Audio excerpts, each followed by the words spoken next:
فلما اعتزلهم وما يعبدون من دون الله وهبنا له إسحاق ويعقوب وكلا فلما اعتزلهم وما يعبدون من دون الله وهبنا له إسحاق ويعقوب وكلا جعلنا नबिय्या। बिस्मिल्लाहिर्रहमानिर्रहीम। अल्लाह रब्बुल इज़्ज़त की करोड़ों रहमतों का नुज़ूल हो उन लोगों पर जो किसी भी शोबे से मुंसलिक होने के बावजूद अल्लाह रब्बुल इज़्ज़त के कलाम के साथ अपनी वफ़ा को निभाते रहते हैं। हर वक्त अल्लाह रब्बुल इज़्ज़त की शान में नगमे गाते रहते हैं, अल्लाह के प्यारे कलाम की तिलावत करते रहते हैं। ज़ेरे नज़र वीडियो ऐसे ही एक अल्लाह के वली की है। पेशे के लिहाज से तो सफाई करने वाला है, लेकिन उसकी तिलावत कलाम मुजीद सुनकर दिलों की सफाई हो जाती है। ज़रा सुनिए इसकी तिलावत कलाम मुजीद।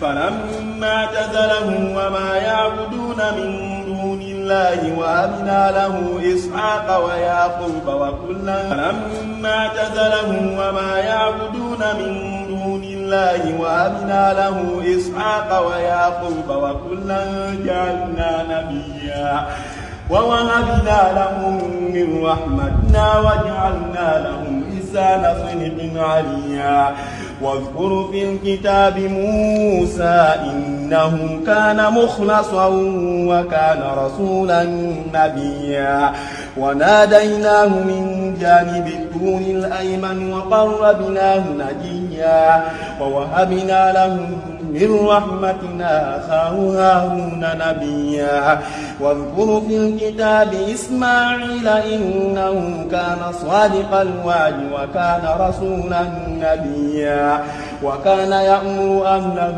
بالصلاة والزكاة وكان عند ربه مرضيا واذكر في الكتاب إدريس إنه كان صديقا نبيا ورفعناه مكانا عليا أولئك الذين أنعم الله عليهم من النبيين من ذرية آدم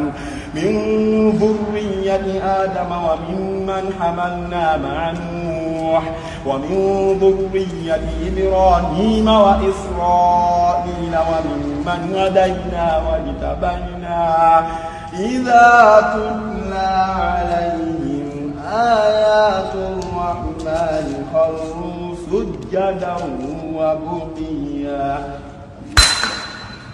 उलमा इकराम फरमाते हैं कि कुरान मुक़द्दस क़यामत वाले दिन एक इंसान के रूप में अल्लाह रब्बुल इज़्ज़त के हुज़ूर पेश होकर अपने पढ़ने वालों के लिए अल्लाह रब्बुल इज़्ज़त से सिफारिश करेगा, और उस सख्ती वाले दिन अल्लाह रब्बुल इज़्ज़त इसकी सिफारिश को कबूल करते हुए इसके चाहने वालों को जन्नत में दाखिल फरमाएंगे।